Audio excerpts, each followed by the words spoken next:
Well, let me say that I don't think it was by a certain group within the NBA, because I'm aware that the vast majority of NBA members do not agree with those things.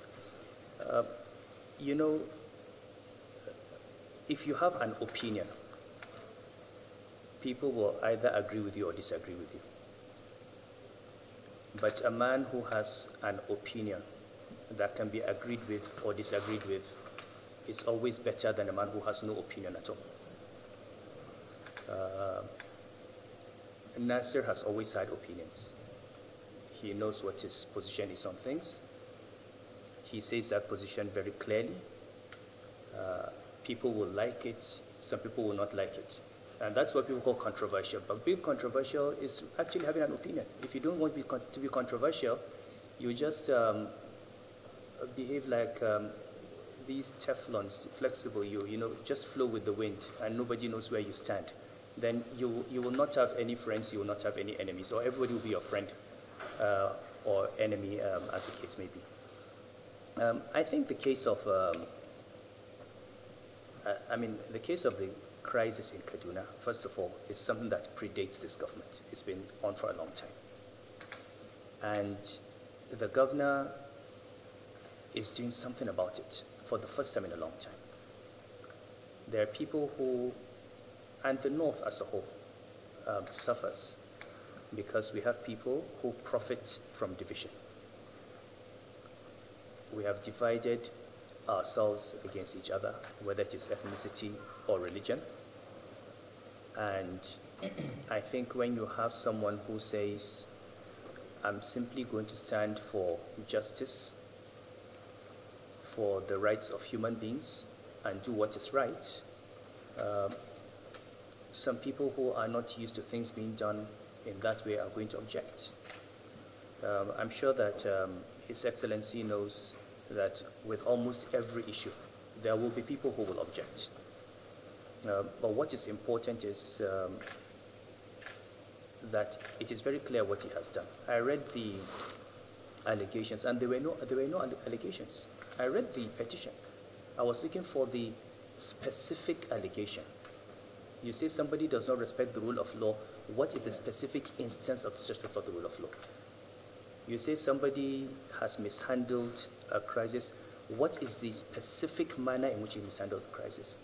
Anybody can say anything. You know, I can say you are a corrupt person. What does that mean? It means nothing. And to be honest, I do not want to join issues. I think we have already heard the view of Nigerians and the response. And, you know, I spoke to Konya Ajayi, who was the chairman of the technical committee. He confirmed to me that he was the one who invited His Excellency to come and speak. He was the one who invited him to speak at the MBA meeting. He did not ask himself to speak. And the technical committee itself did not support any call to disinvite him. Now that decision has come out. You know, if you're going to take action on people based on allegations, the president of the NBA himself has allegations against him that have not been proven. But nobody has said anything about him because this is a matter that's before a court of law, and people will wait for the court to decide. Everybody has a right to fair hearing. And more important for me, if you feel that the governor of Kaduna State is not doing well, you should invite him to your conference and ask him. And let him explain what he is doing. And tell him what you think he's doing wrong. You will learn something from him. He will learn something from you. Disinviting him is not the path of people who actually want progress. Because if you disagree with someone, having him in your hall where you can tell him your view is the best way. And he can defend himself. And if there are things that he needs to improve, he will take them on board. And if there are things that you don't know that he's doing, you can be better informed. That is, I think, the best way to handle issues like this. But again, I have seen the response from different branches of MBA. I hope that this matter will not be turned into a religious and ethnic matter. It should be a matter of principle, that no one should, and I really think it is their loss, because if he was there, he would add value to the conference, and they would also learn something about what he's doing, and he can also take something. And I hope that if they invite him, or if they change their mind, he will consider. But it is sad, and I think this is a matter that will continue to unfold, but it's sad for the MBA itself, and it's sad for freedom of speech, and also fair hearing. I have known Nasir since we were 16, 17. He's a nationalist. Anybody who knows him, he has never, ever, ever been associated with any ethnic or religious bigotry. All our friends are Nigerians. Everybody who knows us, people don't even think of us as northerners, or because, I mean, really, we're just Nigerians. And anybody who knows him will tell you that he's just a Nigerian. Look at the people that he works with. Look at the people around him. Look at the friends. I mean, show me who your friends are. He hasn't surrounded himself with people from a particular ethnic group or a particular religious persuasion. He has friends all over, pastors, reverends, imams, and it is sad, I think, that anybody can accuse him in any way of being partisan in the matter. And finally, I read somewhere today, one of the lawyers made a comment, and I think it's something that we should bear in mind. He's a governor in charge of the lives and property of states.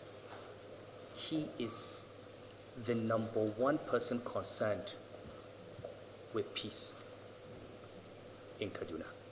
Because if there's no peace, he is responsible. And you can't have people crying more than the bereaved. If we do not assist him, I think the least we can do is pray for him and give him a chance and advise him. So needless to say, this is a sad thing, something, I mean, I'm his friend, obviously, but if His Excellency is wrong, I would say it. If I'm wrong, he would say it. We'll still be friends. But on this matter, I think it was, but it was more to the discredit of the MBA Executive Council than to him, since he did not invite himself. And if they choose not to invite him, that's fine. He will have other opportunities. I mean, he will always be invited anyway. This one less speaking engagement. So, but we pray that this matter will be resolved. And most important thing is that Kaduna State should have peace. And we should not complicate efforts at peace building. I read today that the groups are meeting, and I hope and pray that they will reach a compromise and we'll see peace in the state. That is the most important thing. Not speaking at MBA or what MBA says, but there should be peace in Kaduna State and in this country. Cikin harshen Hausa, ma ina so zama wannan tambayar. Kamar yadda ka yi magana cewa tun lokacin da Allah ya sa ka sauka da kan sarauta, jihar Kaduna ita ce jihar da kai alƙawarin cewa za ka fara ziyarta.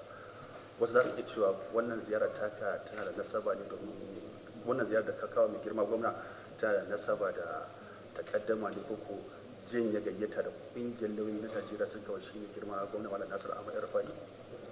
Ba ta da nasaba da ita, amma tun da lokaci ne da takaddama take ciki, tilas ne a fuskance ta. Zuwa ne na zumunci, kuma zuwa ne na godiya akan ƙauna da aka nuna mana da goyon baya da tsayawa da nuna zumunci a lokacin da ya kamata a nuna mana. Wannan takaddama ta MBA takaddama ce wacce ba mu ji daɗin ta ba ko kaɗan, kuma kamar yadda aka sani lauyoyin da yawa su ma sun